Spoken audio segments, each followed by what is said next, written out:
नहमदुहु व नुसल्ली व नुसल्लिम अला रसूलिहिल करीम, अम्मा बाद। ज़कात कोर्स का आज हमारा तीसरा सबक है। कल के सबक में हमने ज़कात की अदायगी के हवाले से आपके सामने तफसील पेश की थी कि आपने ज़कात का हिसाब करना है तो अपने माल के दो कैटेगरीज बना लें। नंबर एक, आप पहले हिस्से में अपने पास जो माल है, असासे हैं, वो लिख लें। और नंबर दो, आपकी जो माली जिम्मेदारियां हैं आप वो लिख लें। तो पहले को एक का नाम दें, दूसरे को दो का नाम दें, फिर एक में से दो को माइनस कर दें। जो वैल्यू आपके पास बचेगी आपने उस वैल्यू को 40 पर तकसीम कर देना है, या उसको आपने 2.5% के साथ मल्टीप्लाई कर देना है, 2.5 के साथ ज़रब दे देनी है। इस तरह आपके पास जो वैल्यू आएगी वो आपकी रकम होगी जो आपने ज़कात के तौर पर अदा करनी है। अल्हम्दुलिल्लाह, दोस्तों की सहूलत के लिए मरकज़ अहल सुन्नत वल जमात सरगोदा पाकिस्तान ने ज़कात की अदायगी के लिए एक मददगार फॉर्म बनाया है। ये मददगार फॉर्म मैंने आपसे शेयर कर दिया है और आपकी जो बुक आपको दी गई है उसमें ये फॉर्म मौजूद है। जो कल तफसील पेश की थी बिल्कुल उसके मुताबिक नंबर एक और नंबर दो, ये दोनों कॉलम लिख दिए गए हैं। दरमियान में दो खाने आपको रकम के नजर आ रहे हैं। जो जो चीजें आपके पास मौजूद हैं और जो माली जिम्मेदारियां आप पर लागू होती हैं आप इसमें लिखते चले जाएं। एक का टोटल कर लें, फिर दो का टोटल कर लें, एक को दो से माइनस कर दें, और जब माइनस कर चुकेंगे तो उसको आपने 40 पर तकसीम कर देना है। तो ये आपके काबिल ज़कात असासा जात, आपकी ज़कात की रकम जो है वो आपके सामने आ जाएगी। और मजीद इस हवाले से अगर आपको कुछ मालूमात चाहिए तो हमने यहाँ पे एक नंबर भी दे दिया है, तो आपने उस नंबर पर राब्ता कर लेना है। ये नंबर है। और आजकल जो ज़कात का निसाब है 52.5 तोला चांदी, जो हमारे करंट वैल्यू है पाकिस्तानी करेंसी के मुताबिक 1,34,000 रुपए, जिसके पास होंगे तो वो साहिब निसाब शुमार होगा। तो इस फार्म को आप अपने पास प्रिंट करके खुद भी रखें, और आपके वो दोस्त अहबाब कि जिनको आप समझते हैं कि उनके पास मालो दौलत मौजूद है, वो ज़कात अदा नहीं करते, तो इस फार्म का प्रिंट निकाल कर भी आप उनको दे सकते हैं। और नंबर तीन, इस हवाले से ये भी समझ लें कि इस फार्म को जो हमने हाई रेजोल्यूशन के साथ भी रखा हुआ है जेपेज फाइल में, अगर किसी को ज़रूरत हो तो आप दाखिले वाले नंबर पर राब्ता करके हाई रेजोल्यूशन में ये फार्म मंगवा कर इसको आप फैलाएं अपने दोस्तों में, अपने ग्रुपों में, ताकि लोगों को ज़कात की अदायगी के लिए इस फार्म के जरिए हिसाब करना आसान हो जाए। आज के सबक में हमने आपके सामने जो बातें पेश करनी है, पहली बात ये कि इंसान जो ज़कात अदा करेगा तो ज़कात की सही अदायगी कब होगी, उसकी दो शर्तें हैं वो हम पेश करेंगे। नंबर दो, ज़कात किन लोगों को दी जाए। जिन लोगों को ज़कात दी जाती है उसको कहते हैं ये ज़कात का मसरफ है। मसरफ अरबी में कहते हैं खर्च करने की जगह, खर्च करने का शख्स। तो ज़कात के मसरफ हम आगे बयान करेंगे। नंबर तीन, ज़कात के कुछ अहम मसाइल आज के सबक में होंगे। तो आज के हमारे इस सबक का खुलासा तीन चीजें होंगी। नंबर एक, ज़कात सही कब अदा होगी, उसकी दो शर्तें हैं। नंबर दो, ज़कात किन लोगों को देना जायज है। नंबर तीन, ज़कात के कुछ मुख्तसर से अहकाम। जहां तक पहली बात का ताल्लुक है कि ज़कात की अदायगी सही कब होगी, दो शर्तें हों तो ज़कात की अदायगी दुरुस्त होती है। पहली शर्त, आप ज़कात अदा करते हुए ज़कात के अदा करने की नीयत करें। ज़कात की सही अदायगी उस वक्त होगी कि जब आप ज़कात अदा करने की नीयत के साथ किसी मुस्तहिक को रकम दे दें। आपके पास ज़कात के 20,000 रुपए हैं, आपने सफर में थे तो कोई गरीब आदमी आपने देखा तो आपने उसको वैसे इमदाद के तौर पर दे दी, आपने नियत नहीं की, तो ये आपको सदके का सवाब तो मिलेगा, लेकिन जो ज़कात अल्लाह ने फर्ज की है उसकी अदायगी उस वक्त सही शुमार होगी कि जब आप नियत करेंगे। तो चूंकि आपने नियत किए बगैर लोगों को ज़कात दी हो तो ऐसी ज़कात शुमार नहीं होती। इसलिए ज़कात की अदायगी की पहली शर्त यह है कि आप नियत करें। नियत क्या हो कि अल्लाह ने जो ज़कात मुझ पर फर्ज की है मैं वो ज़कात इस मुस्तहिक और गरीब को दे रहा हूं, बस ये नियत कर ली जाए तो इंशाअल्लाह अज़ीज़ ज़कात की अदायगी दुरुस्त हो जाएगी। ज़कात की अदायगी की नियत हम कब कर सकते हैं, इस हवाले से तीन अहम मसले समझ लें। नंबर एक, देखिए आपकी तिजोरी में रकम पड़ी है, आपकी तिजोरी में पड़े हैं जी 50 लाख रुपए, आपने उसमें से ज़कात की रकम अलग कर ली और उसको उठाकर आपने अपने पर्स में रख दिया। और आपने जब अपनी तिजोरी से उस रकम को पर्स में रखा तो उस वक्त आपकी नीयत ये थी कि ये पर्स के इस खाने में जो रकम रख रहा हूं मैं ये गरीबों को दूंगा ज़कात के तौर पर। अब अपने जो आपका कुल माल है, कुल आपकी करेंसी और माल मौजूद है, उसमें से आपने रकम को अपने पर्स में अलग किया या किसी और खाने में अलग करके रख दिया कि मैं बस ये रकम है फिक्स कर दी है आपने, इससे दूंगा, तो बस आपकी नीयत मोतबर हो गई, आपकी नीयत इस ज़कात की अदायगी के साथ शामिल हो गई। अब आप अपने पर्स में से या आप अपने उस अलमारी के खाने में से रकम किसी को देते हैं, उस वक्त नीयत जहन में रहती ही नहीं है, बस ये था कि गरीब आदमी है मैं इसको दे दूं, तो बस वो पहली जो आपकी नीयत थी जो आपने कुल माल से अपने पर्स में या अपने अलमारी के खाने में रखने के लिए नियत की थी वो नियत काफी हो जाएगी। पहली बात तो ये। नंबर दो, आपने अपने कुल माल से जब अपनी जक़ात की रकम अलग कर रहे थे उस वक्त नियत नहीं की, बस माल आपने जेब में रखा हुआ है, 2000 2 लाख जेब में है। अब आपके पास कोई मुस्तहिक आया तो आपने मुस्तहिक को रकम देनी है और उस वक्त आप जक़ात की नियत कर ले तब भी काउंट हो जाएगी।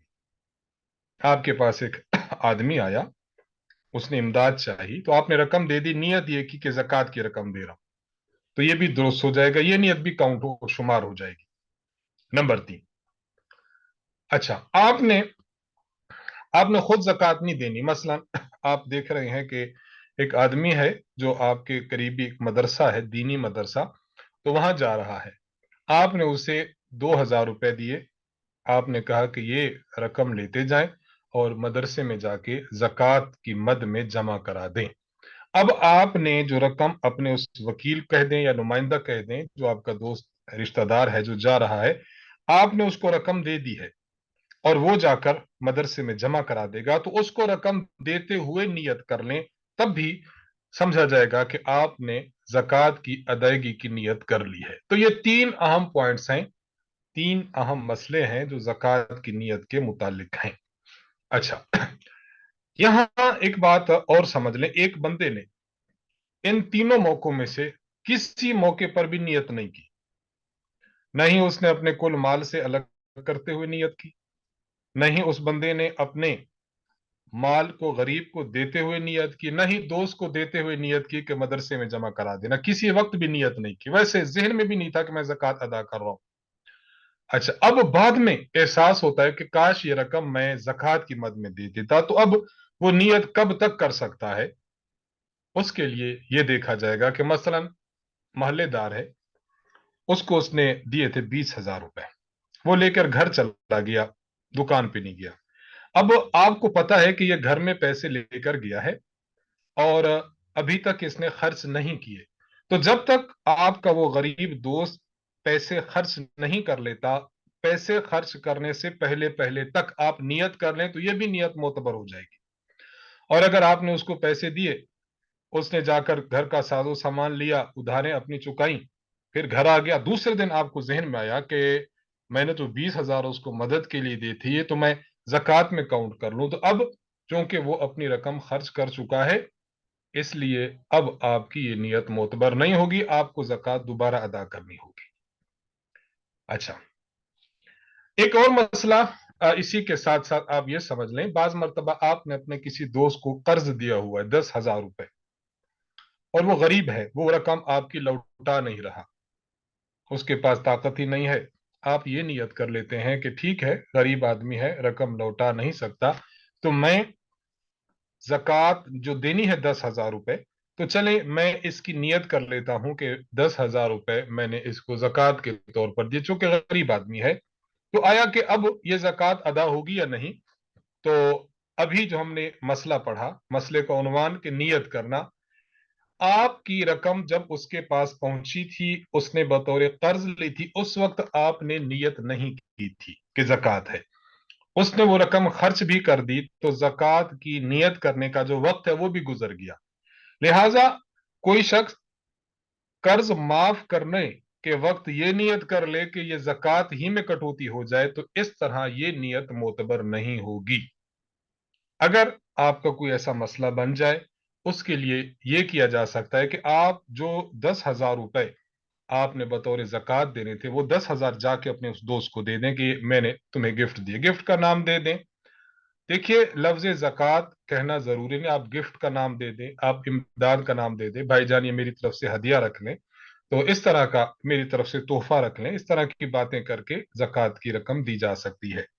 आपने अपने उस दोस्त को 10,000 रुपए दे दिए कि भाई ये 10,000 मेरी तरफ से हदिया है, उसने 10,000 कबूल कर लिए। जब 10,000 कबूल कर लिए, तो आपकी ज़कात अदा हो गई। अब आप वही 10,000 रुपए उससे अपने कर्ज की मद में वसूल कर लें कि हाँ भाई, तुमने मेरे 10,000 देने थे, वो मेरे वापस करो। आप इस तरह अगर एक तरीका कार इख्तियार कर लें, तो इस तरह आपका कर्ज भी वापस हो जाएगा और आपकी ज़कात की रकम भी ठीक और सही तरीके से अदा हो जाएगी। तो ज़कात की अदायगी सही कब होगी, उसके लिए पहली शर्त यह थी कि आप ज़कात अदा करते हुए ज़कात अदा करने की नीयत करें। दूसरी शर्त, ज़कात की अदायगी की दूसरी शर्त यह है कि आप जिसको ज़कात की रकम दे रहे हैं, उसको मुकम्मल तौर पर मालिक बना दें। मालिक का माना कि वो अपने इख्तियार से उस पर कब्जा करे और जहां भी इस्तेमाल करना चाहे, जहां भी खर्च करना चाहे, वो उसको खर्च कर सके। इसको कहा जाता है तमलीक अरबी जुबान में, जिसका उर्दू में माना है कि किसी को माल का मालिक बना देना।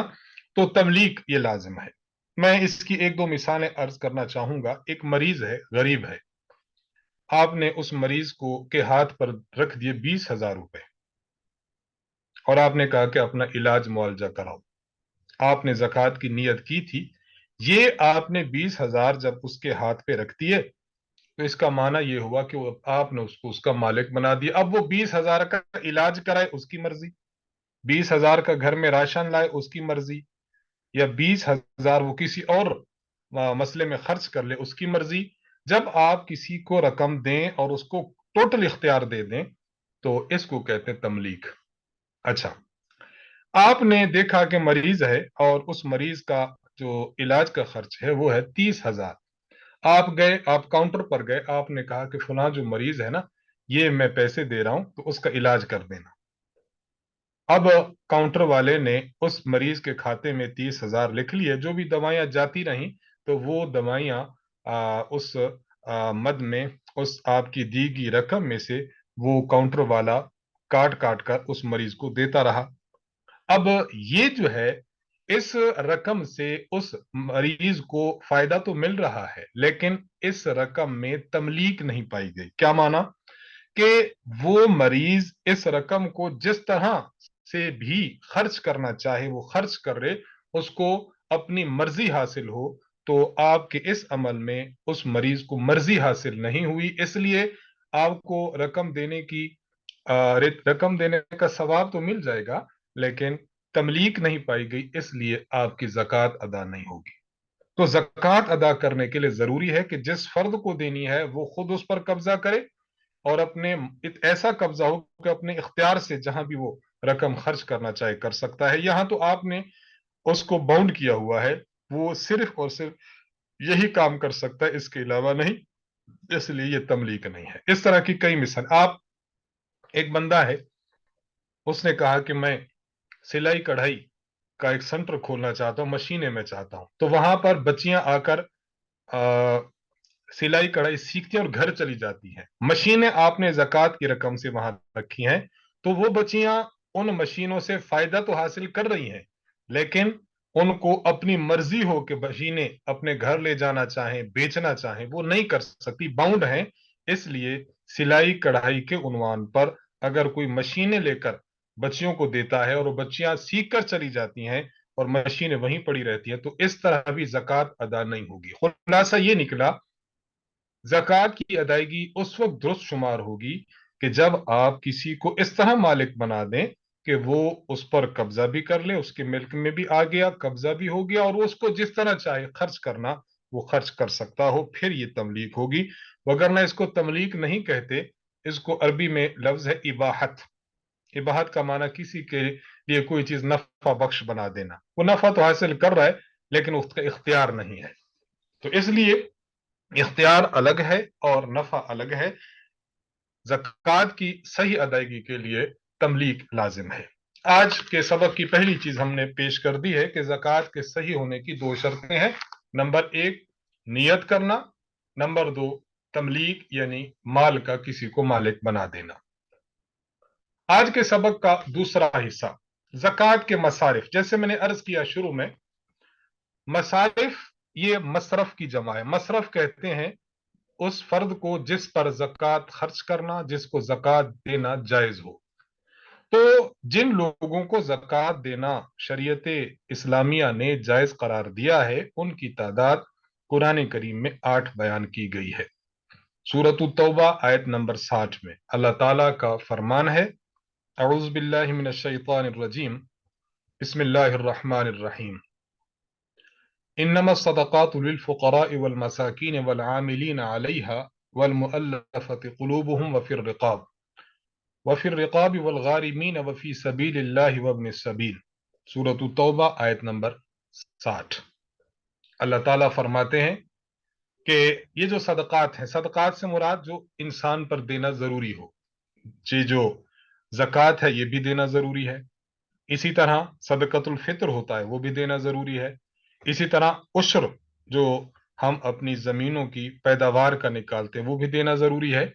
तो सदक़ात में सारी चीजें आती हैं जिनको देना जरूरी हो, चाहे वो ज़कात हो, सदक़तुल फ़ित्र फितराना हो, और आपका उश्र हो।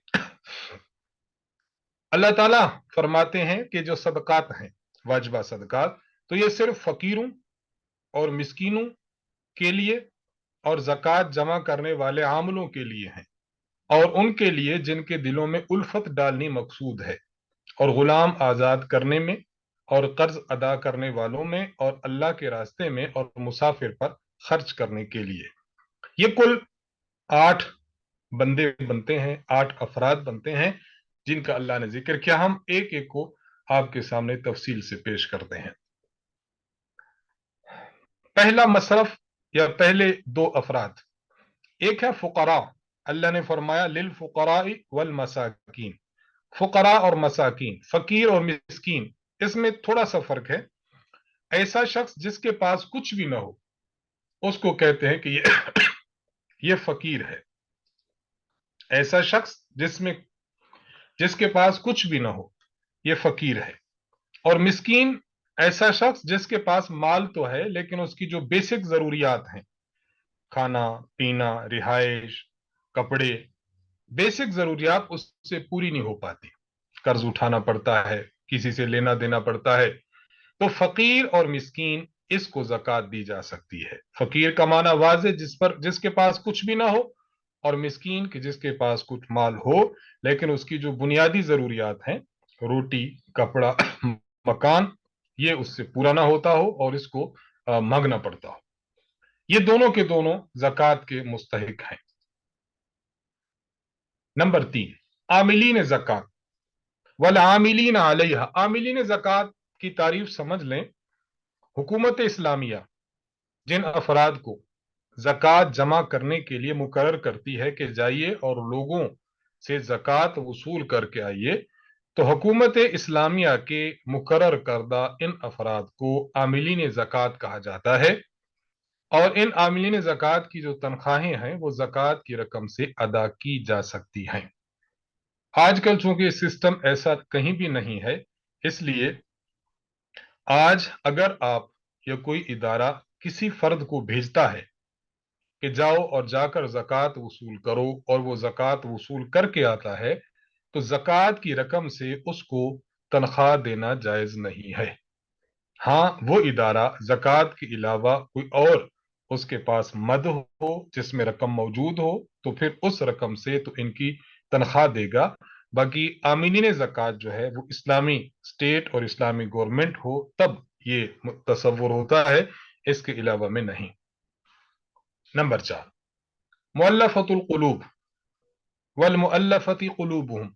ایک آدمی ہے، نو مسلم تھا، یعنی اسلام لے آیا لیکن بیسکلی وہ غریب ہے، تو غربت بھی ہے اور نیا نیا اسلام بھی لایا ہے، ایسا نہ ہو کہ یہ واپس اپنے کفر کی طرف لوٹ جائے، تو اس کے دل کی تسلی کے لیے اور ان کے دل کو اسلام پر پختہ کرنے کے لیے ان کو زکوٰۃ کی رقم دی جاتی ہے۔ تو یہ مؤلفۃ القلوب ہیں۔ آج بھی اگر ایسا ہے کوئی نان مسلم ہے، مسلمان ہوا اور بہت غریب ہے، تو زکوٰۃ کی رقم آپ اس کو دے سکتے ہیں۔ اس سے یہ ہوگا کہ زکوٰۃ بھی آپ کی ادا ہو جائے گی اور اس کو آپ کی رقم سے اسلام پر قائم اور پختہ رہنے کا سہارا بھی مل جائے گا۔ نمبر 5، غلام آزاد کروانے کے لیے۔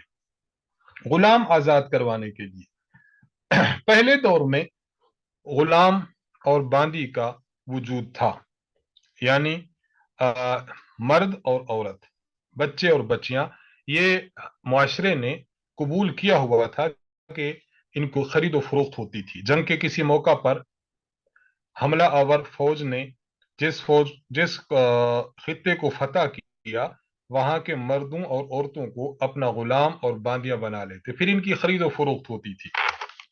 آج انٹرنیشنل سطح پر ایک اتفاقی قانون کے ذریعے کوئی بھی ملک کسی دوسرے ملک کے افراد کو، مردوں، عورتوں، بچیوں کو غلام نہیں بنا سکتا، باندی نہیں بنا سکتا۔ یہ گویا یوں سمجھیے کہ غلام اور باندی کا جو ماحول تھا اور غلام اور باندی کا جو تصور تھا، یہ پہلے دور میں تھا۔ آج کل ہمارے سامنے غلام اور باندی کا کوئی تصور اور کوئی اس کی مثال موجود نہیں ہے۔ بہرحال اگر کوئی وقت ایسا آتا ہے کہ غلام اور باندیوں کا پھر ماحول پیدا ہوتا ہے، تو پھر غلام کو آزاد کروانے کے لیے اس کو رقم دی جا سکتی ہے۔ لیکن یہ میں تھوڑی سی بات عرض کروں گا کیونکہ ہمارے اس سبق میں کچھ طلبہ بھی موجود بیٹھے ہیں۔ غلام کی دو قسمیں ہیں، ایک ہوتا ہے غلام مکاتب اور ایک ہوتا ہے عام غلام۔ عام غلام یعنی ایسا شخص کہ جس سے اس کے آقا نے کسی قسم کا معاہدہ نہ کیا ہو، وہ ہوتا ہے عام غلام۔ اور ایک غلام ہوتا ہے، اس کو کہتے ہیں مکاتب، یعنی آقا نے اس کے ساتھ یہ طے کیا ہوتا ہے کہ تم اتنی رقم مجھے دے دو، کماؤ جاؤ، اتنی رقم مجھے دے دو تو میں تمہیں آزاد کر دوں گا، اس کو کہتے ہیں مکاتب۔ یہ جو بات کی گئی ہے کہ غلام آزاد کرنے کے لیے رقم دی جا سکتی ہے، تو امام اعظم امام ابو حنیفہ رحمہ اللہ کا فرمانا یہ ہے کہ اس غلام سے مراد عام غلام نہیں، اس غلام سے مراد غلام مکاتب ہے۔ کیوں؟ عام غلام کا مسئلہ یہ ہے کہ جو رقم اس کو دی جائے وہ آٹومیٹیکلی اس کے آقا کی طرف منتقل ہو جاتی ہے، کیونکہ غلام کا اپنا کچھ نہیں ہوتا، اس لیے آقا اس کا مالدار ہے تو رقم تو اس کو چلی گئی۔ لہذا یہ جو غلام ہے، محض غلام اور عام غلام، اس کو زکوٰۃ کی رقم آزاد کروانے کے لیے نہیں دی جا سکتی، کیونکہ وہ اس کو لگے گی نہیں، وہ تو آقا کو جائے گی۔ اور دوسری چیز کہ اگر غلام ہے اور غلام مکاتب ہے، غلام مکاتب کا مسئلہ یہ ہوتا ہے کہ جب آقا سے ایگریمنٹ ہو گیا تو اب یہ غلام جو ہے وہ اگر خرید و فروخت کرے تو وہ اسی کی طرف منسوب ہوتی ہے، وہ آقا کی طرف نہیں ہوتی، اس لیے غلام مکاتب کو زکوٰۃ کی رقم دیں گے تو وہ اسی کی ملکیت میں رہے گی، وہ جمع کر کے پھر اپنے آقا کو دے کر آزاد ہو سکے گا۔ تو خیر، غلام پر بس اتنی ہی بات سمجھ لیجئے۔ نمبر 6، مقروض۔ ایک آدمی ہے جو مقروض ہے اور قرضہ اتنا ہے کہ اس قرض کی وجہ سے اس شخص کے پاس کچھ بھی نہیں رہا، یا اتنا کچھ باقی ہے کہ اگر قرض اتارتا ہے तो उसके पास निसाब के बराबर रकम बाकी नहीं रहती, निसाब के बराबर रकम बाकी नहीं रहती। तो ऐसे शख्स को कर्ज की अदायगी के लिए या उसकी घर की दीगर जरूरियात के लिए ज़कात की रकम दें तो आप दे सकते हैं, तो आप दे सकते हैं। नंबर 7, फी सबीलिल्लाह। फी सबीलिल्लाह का असल मिस्दाक और असल इससे मुराद मुजाहिदीन फी सबीलिल्लाह है। ऐसे अफराद जो अल्लाह की राह में जिहाद कर रहे हैं, इन अफराद के निज़ाम को चलाने के लिए इनको ज़कात की रकम देना ये बिल्कुल जायज़ है। सबीलिल्लाह के लफ्ज़ में उलमाए उम्मत ने ऐसे अफराद को भी शामिल कर दिया है जो दीनी इल्म हासिल करने के लिए अपने आप को मुकम्मल तौर पर पेश किए हुए हैं। मदारिस दीनिया में, जामियात में आज जो तलबा किराम मौजूद हैं, उन्होंने अपने आप को दीन के समझने और दीन के पढ़ने के लिए मुकम्मल तौर पर फारिग किया हुआ है और वहीं पर वो बच्चे रहते हैं और पढ़ते हैं। इसलिए फी सबीलिल्लाह के मफहूम में आज मदारिस दीनिया के तलबा भी शामिल हैं। इसलिए जिस तरह हम जो दीगर हमारे पास मसरफ मौजूद है, इन्हीं मसरफ को भी ज़कात दी जा सकती है और मदारिस दीनिया में तलबा किराम को भी ज़कात दी जा सकती है। आप उनको जेब खर्च दें, कपड़े खरीद कर उनके हवाले कर दें, कुतुब खरीद कर उनके हवाले ज़कात की नियत से कर दें, तो इससे ज़कात अदा हो जाएगी। और ये मैं यहाँ थोड़ी सी एक बात अर्ज करना चाहूंगा कि देखिए, मदारिस दीनिया में हम इस बात की बहुत ज्यादा तायद करते हैं और तरगीब देते हैं कि इंसान अपने रिश्तेदार हैं, मुस्तहिक हैं, दोस्त हैं, हमसाए हैं, मुस्तहिक की ज़कात है, आप उनको ज़कात दें। अगर कोई शख्स किसी हमसाए को ज़कात देता है, किसी बेवा को ज़कात देता है, तो ज़कात अदा हो जाएगी और उसकी मदद हो जाएगी। लेकिन अगर कोई शख्स मदारिस दीनिया में ज़कात देता है, तलबा दीन को ज़कात देता है, जामियात में ज़कात देता है, तो उसकी ज़कात से ज़कात अदा हो जाएगी, उसका फरीज़ा भी अल्लाह के दरबार में अदा हो जाएगा। लेकिन इससे दूसरा अहम मकसद यह हासिल होगा कि दीन इस्लाम, अगर एक शख्स खुद ना पढ़ सका ना पढ़ा सका, लेकिन ज़कात की पैसे अगर वो मदरसे में देता है, तो दीन इस्लाम पढ़ने वालों में इस बंदे की भी मुआवनत और मदद शामिल हो जाएगी और अल्लाह तबारक व ताला इस मुआवनत और मदद का इसको मजीद अजर देंगे। यानी मैं किसी आम बंदे की ज़कात की मद में इमदाद करता हूं तो उसका अजर मुझे मिलेगा, लेकिन अगर मैं किसी मदरसे में ज़कात देता हूं तो मदरसे में डबल अजर है, एक तो ज़कात की अदायगी का और दूसरा कि हमने दीन इस्लाम की इशाअत, तरवीज और उसके फैलाने में मुआवनत और मदद की है। इसलिए इस बात को हमारे तमाम तलबा और तमाम जो शुरका हैं वो बड़ी अहमियत के साथ समझें कि इंशाअल्लाह अज़ीज़ ये तय करें कि इंशाअल्लाह हम अपनी ज़कात मदारिस दीनिया में जरूर बेजरूर दिया करेंगे। नंबर 8, इब्न सबील। इब्न सबील मुसाफिर को कहते हैं। अगर ऐसा मुसाफिर है कि जिसके पास खर्च खत्म हो गया, जेब कट गई थी या पैसे ही उतने थे, अगरचे उसका अपने घर में मालो मता और दौलत मौजूद है, रास्ते में यहां उसके पास कुछ नहीं है और ना मंगवा सकता है, कुछ भी नहीं है, अब परेशान है, अब आप इतनी उसको रकम दे दें कि वो अपने इलाके तक, अपने घर तक और अपनी जरूरियात पूरी करते हुए खैर आफियत के साथ घर पहुंच सके, इतनी ज़कात आप उसको दे सकते हैं। तो इसको भी आप ज़कात की रकम दे सकते हैं। ये कुल 8 अफराद हैं जिनको हम कहते हैं मसारिफ ज़कात।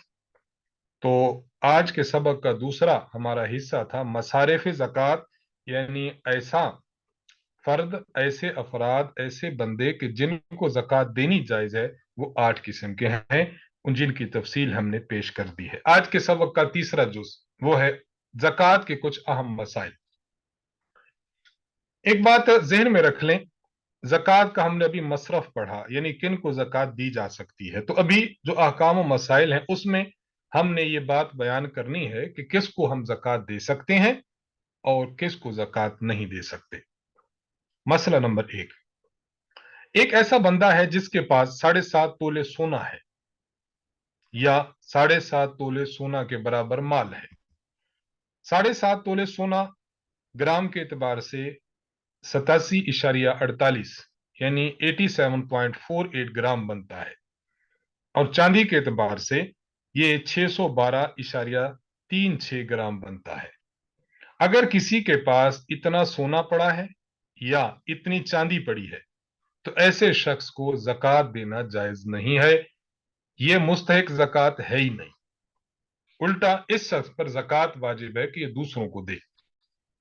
मसला नंबर 2, अगर एक बंदे के पास सोना चांदी है ही नहीं, या है तो सही लेकिन 7.5 तोले से कम है, चांदी है तो सही लेकिन 52.5 तोला से कम है, अब अगर ऐसा शख्स है तो देखा जाएगा कि इसके पास सोना चांदी की जो छोटी छोटी मिकदारें हैं, इनके साथ आया कि इसके पास ये चीजें मौजूद हैं, मसलन नकदी रकम कैश मौजूद है, तिजारत का माल, कल इसकी हमने तफसील पेश कर दी थी कि जिस चीज को आपने इस नियत से खरीदा कि आप इसको आगे फरोख्त कर देंगे और आपकी नियत बाकी भी हो, क्या इसके पास वो माल तिजारत है।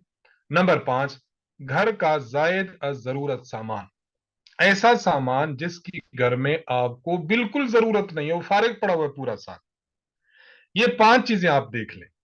नंबर 1 सोना, नंबर 2 चांदी, नंबर 3 कैश नकदी, नंबर 4 आपका माल तिजारत, नंबर 5 घर का जायद जरूरत सामान। अगर आपके किसी बंदे के पास ये पांचों चीजें मौजूद हैं तो इनको काउंट कर ले, जमा कर ले, टोटल कितना है। या पांचों में से बाज मौजूद हैं, घर का जो है वो जायद जरूरत सामान मौजूद है, कैश मौजूद है और माल तिजारत मौजूद है, कुछ सोना मौजूद है, सबको जब जमा किया गया तो उस सब की कीमत अगर 52.5 चांदी की कीमत के बराबर है, जो आज के दौर में 1,34,000 रुपए पाकिस्तानी बनते हैं, अगर किसी के पास इतनी मालियत का ये 5 किस्म का सामान मौजूद हो जाता है तो फिर इस शख्स को भी जक़ात की रकम नहीं दी जा सकती, जक़ात की रकम नहीं दी जा सकती। यहां दो बातें बुनियादी तौर पर समझ लें। पहली बात, हमने ये जो बात की ना, जायद जरूरत सामान, जायद जरूरत सामान से क्या मुराद है। जायद जरूरत सामान का मतलब यह है कि आपकी जो बुनियादी जरूरियात हैं, खाना है, पीना है, रिहाइश है, कपड़े हैं, वो सामान आपकी इन चीजों से बिल्कुल जायद हो, आपको वो साल में एक बार भी इस्तेमाल करने की जरूरत पेश ना आई, वो पड़ा पड़ा पड़ा पड़ा रहा, तो अब हम समझ जाएंगे कि ये आपकी जरूरत से जायद सामान है। मैं मिसाल इसकी अर्ज करता हूं, मसलन आपका रिहायशी मकान है, आपकी जरूरत है, आपके 4 मकान है, आपने किराए पर देकर उनसे किराया वसूल करते हैं, ये भी आपकी जरूरत है। आपकी एक जाती गाड़ी है और 2-3 गाड़ियां किराए पर हैं, ये भी जरूरत है। घर की जो जरूरी अशिया हैं, सिलाई धुलाई की मशीनें हैं, फ्रिज है, खाना पकाने के बर्तन हैं, ये भी आपकी जरूरत है। अच्छा, इस्तेमाल के आपके कपड़े हैं और इस्तेमाल के आपके जेवरात हैं। ये बात जहन में रखें, कल भी मैंने इस पर बात की थी कि जेवरात से मुराद सोना चांदी के अलावा है, आर्टिफिशियल कोई आपके पास जेवरात पड़े हुए हैं, आप पहनते हैं, खवातीन पहनती हैं, तो ये आपके वो माल कहलाएंगे जो जरूरत का है। ताजिर आदमी है और मजदूर आदमी है तो उसके पास अपने काम काज के आलात है, खरादिया है, खरादिया मशीन है उसके पास।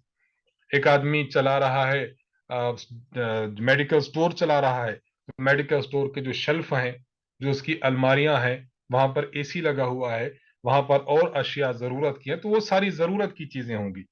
तो अगर घर में ऐसी चीज है जो जरूरत की नहीं है और पूरा साल आप उसको इस्तेमाल नहीं कर पाए, पड़ी हुई है, तो उस मशीन को, उस सामान को, उन चीजों को आप क्लियर करेंगे कि ये जायद जरूरत है। मसलन मैं अर्ज करता हूं, आपका एक मकान है जिसमें आप रहते, दूसरा एक मकान है जो अरसे दराज से पड़ा हुआ है, ना आपने किराए पर दिया ना रिहायश की, पड़ा हुआ है, जरूरत भी नहीं है उसकी, ये जायद जरूरत होगा।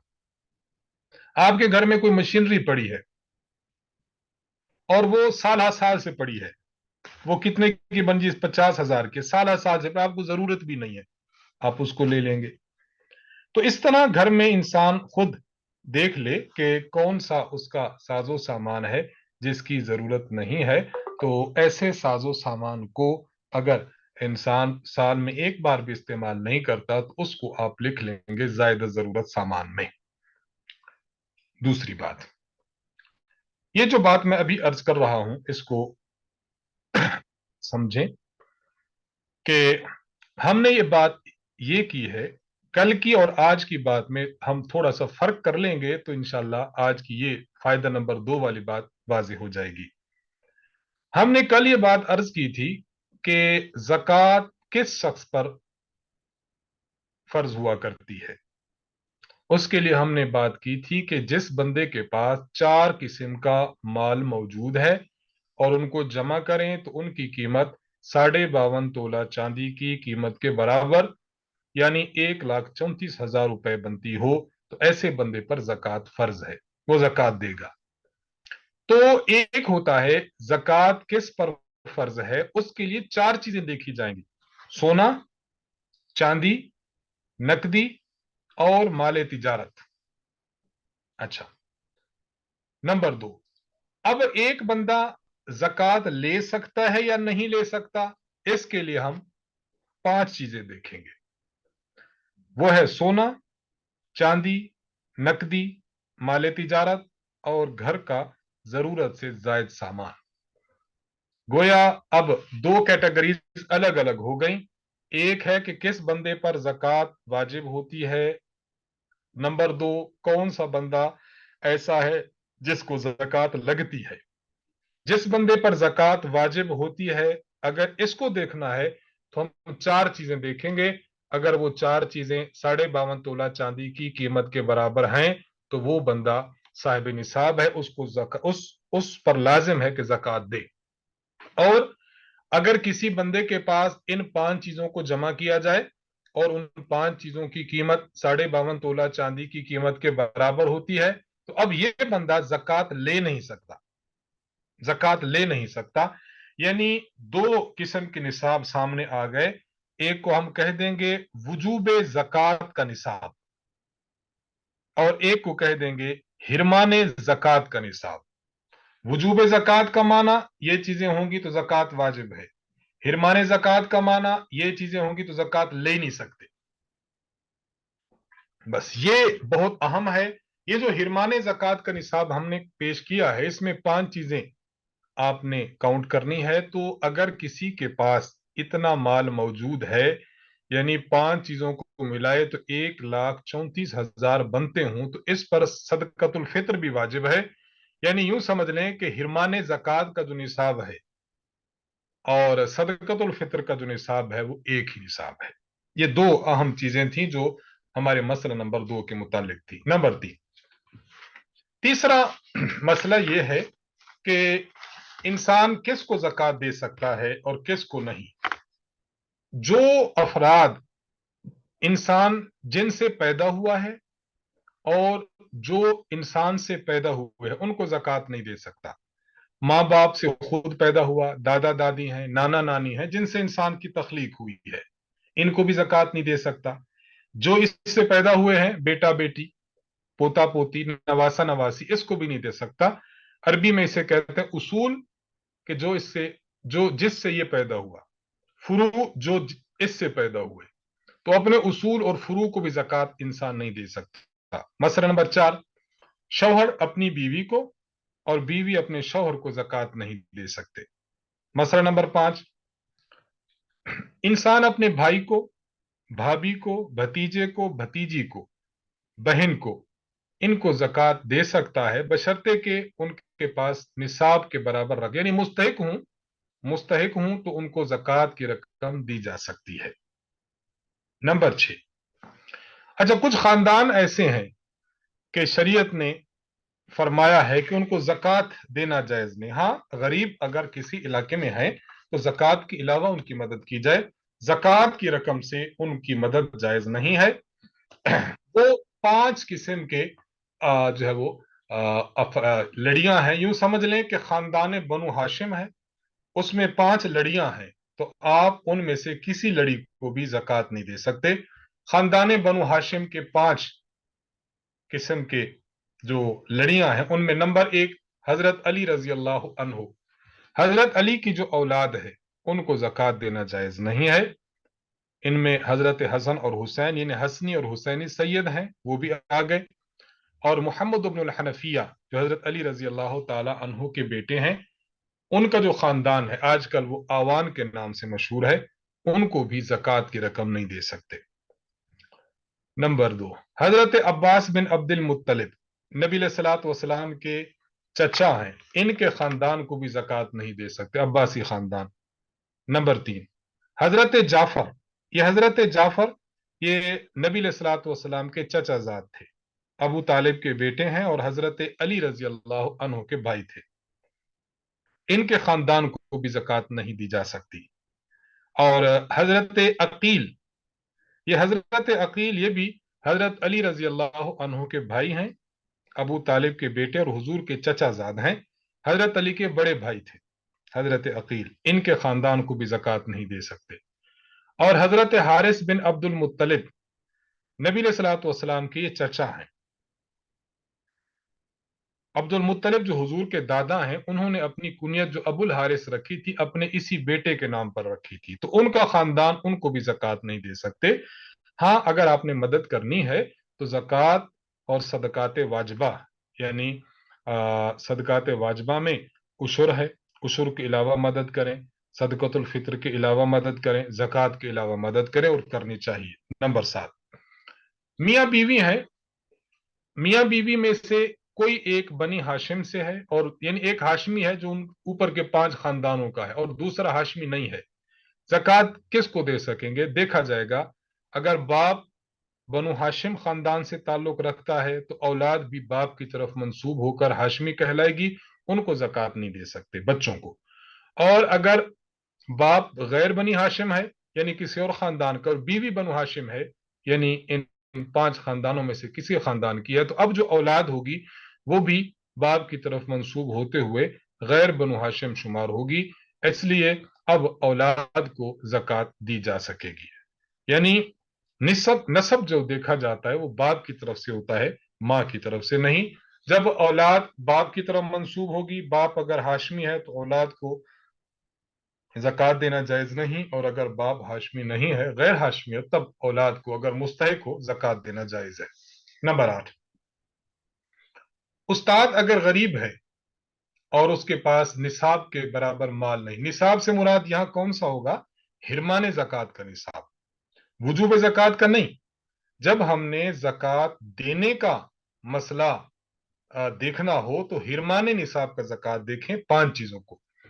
خیر استاد اگر غریب ہے اور نصاب کا مالک نہیں ہے تو شاگرد کے لیے استاد کو زکوٰۃ دینا جائز ہے، اس سے ایک تو زکوٰۃ کی ادائیگی کا ثواب ملے گا اور دوسرا مستحق استاد کی مدد کرنے کا ثواب بھی ملے گا۔ نمبر 9 مسجد میں زکوٰۃ کی رقم نہیں دے سکتے، یعنی زکوٰۃ لیں اور زکوٰۃ لے کر مسجد کی دیوار بنا دیں، چھت ڈال دیں، اس طرح نہیں لی جا سکتی۔ اس کے لیے ایک الگ طریقہ کار ہے، وہ انشاءاللہ اگلے اسباق میں آئے گا، جس کو ہم ہیلہ تملیغ کہتے ہیں۔ ڈائریکٹلی آپ زکوٰۃ کی رقم مسجد کی در و دیوار پر نہیں لگا سکتے۔ نمبر 10 ایک آدمی ہے، اس کے پاس ملازمین ملازمت کرتے ہیں تو تنخواہ ان کو دے رہا ہے تو تنخواہ کی مد میں زکوٰۃ دے دے، یہ جائز نہیں ہے۔ زکوٰۃ دی جاتی ہے بغیر کسی عوض کے، اگر وہ کسی عوض کی مد میں آ گیا تو وہ زکوٰۃ شمار نہیں ہوگی۔ تنخواہ دینی تھی، آپ نے زکوٰۃ دے دی، ادا ہی نہیں ہوگی۔ کسی سے آپ نے قرض لیا تھا، آپ قرض لوٹانے کے لیے زکوٰۃ دے دیتے ہیں، وہ ادا ہی نہیں ہوگی۔ تو زکوٰۃ دی جائے لیکن بغیر کسی معاوضے، بغیر کسی عوض اور بغیر کسی محنت کے بدلے دی جائے۔ تو مستحق ملازم ہے، آپ تنخواہ کی مد میں زکوٰۃ نہ دیں، ہاں تنخواہ بھی دے دیں، تنخواہ کے علاوہ اس کو کسی اور عنوان سے آپ دے دیں کہ بھئی آپ عید آ رہی ہے بیٹا، یہ آپ گفٹ آپ کے لیے ہو گیا، آپ کے بچوں کے لیے ہو گیا، آپ کوئی چیز خرید لینا، تو اس طرح آپ زکوٰۃ دیں۔ اور مسئلہ نمبر 11 کہ بعض این جی اوز ہوتے ہیں، ایسے ادارے ہوتے ہیں جو نان گورنمنٹ ہوتے ہیں، بعض این جی اوز اور بعض ایسے ادارے جن میں زکوٰۃ دیں، نفلی صدقہ دیں، ان کو کچھ بھی لحاظ نہیں ہوتا کہ اس کو کس جگہ پر خرچ کرنا ہے، اس کی خاص مد کا وہاں تصور بھی نہیں ہوتا۔ اس لیے ایسے اداروں میں، ایسے این جی اوز میں زکوٰۃ دینا جائز نہیں ہے۔ ایسے ادارے میں اور ایسے جگہ پر انسان زکوٰۃ دے دے کہ جس جگہ اور جس ادارے میں زکوٰۃ کی رقم کا صحیح مصرف ہوتا ہے، زکوٰۃ صحیح جگہ پر لگتی ہے، وہاں پر لیا جائے۔ بحمد اللہ تعالیٰ میں یہ بات حدیث پہ نعمت کے طور پر عرض کروں گا کہ ہمارے ہاں مرکز اہل سنت والجماعت میں ساتھی اپنی زکوٰۃ بھی بھیجتے ہیں، صدقات بھی بھیجتے ہیں، اور صدقۃ الفطر بھی بھیجتے ہیں، عشر بھی بھیجتے ہیں۔ تو یہ چیزیں جو یہاں پر مستحق افراد ہیں، یہ چیزیں مستحق افراد کو ہی دی جاتی ہیں، غیر مستحق افراد کو ہم نے کبھی بھی زکوٰۃ کی رقم نہیں دی۔ ہاں، زکوٰۃ کے علاوہ جس طرح فنڈ کسی نے دے دیا ہے تو وہ اس کی تعمیر میں لگ جائے گا اور کمروں کے بنانے میں لگ جائے گا۔ تو زکوٰۃ کی اور صدقات واجبہ کی مد میں مرکز میں جو فنڈ آتا ہے، جو مال آتا ہے، تو اس میں یعنی یوں سمجھے بڑے استاد جی سے لے کر ہمارے ناظم صاحب تک مکمل کے مکمل افراد اس کا بہت زیادہ اہتمام کرتے ہیں کہ اس کو ٹھیک ٹھیک مد پر لگے، اور اہتمام کرنا بھی چاہیے۔ ایک شخص اپنی زکوٰۃ کی رقم دے رہا ہے تو پھر اس نے تو اپنا فریضہ ادا کر دیا کہ اس نے ادارے میں بھیج دی، پھر آگے ادارے والوں کو چاہیے کہ وہ اس کو ٹھیک مد میں صرف کریں۔ لہٰذا ایسی این جی اوز اور ایسے ادارے کہ جس نے شرعی حدود کا خیال نہیں رکھا تو ان کو زکوٰۃ کی رقم دینا جائز نہیں ہوا کرتا۔ تو آج کے سبق میں بحمد اللہ تعالی ہماری 3 چیزیں تھیں۔ نمبر 1، زکوٰۃ کی ادائیگی کی صحیح ادائیگی کی شرائط، 2 شرطیں ہم نے پڑھی ہیں۔ نمبر 1 نیت کرنا، نمبر 2 کسی مستحق کو مالک بنا دینا۔ نمبر 2 زکوٰۃ کے جو مصارف ہیں وہ ہم نے بیان کیے ہیں کہ کن کن لوگوں کو زکوٰۃ دینا جائز ہوا کرتا ہے، وہ کل 8 ہیں جن کی تفصیل ہم نے بیان کر دی۔ نمبر 3 زکوٰۃ کے مصارف اور جن جن بندوں کو زکوٰۃ دینا جائز ہے یا جائز نہیں ہے اس کے متعلق 11 مسائل ہم نے تفصیل اور وضاحت کے ساتھ آپ کے سامنے پیش کر دیے ہیں۔ اللہ تعالیٰ سے دعا ہے کہ اللہ تعالیٰ ہمیں زکوٰۃ کو صحیح طریقے سے پڑھنے کی اور اس پر عمل کی توفیق بخشے۔ ہماری وجہ سے اگر کوئی اس فریضہ پر عمل پیرا ہوتا ہے یا خود ہم مال دولت رکھنے کی وجہ سے زکوٰۃ کے فریضے کو ادا کرنا شروع کر دیتے ہیں تو یہ اللہ تعالیٰ کا بہت بڑا کرم ہوگا۔ اللہ تعالیٰ ہم سب کو علم نافع نصیب فرمائے۔ وآخر دعوانا ان الحمد للہ رب العالمین۔ السلام علیکم ورحمۃ اللہ وبرکاتہ۔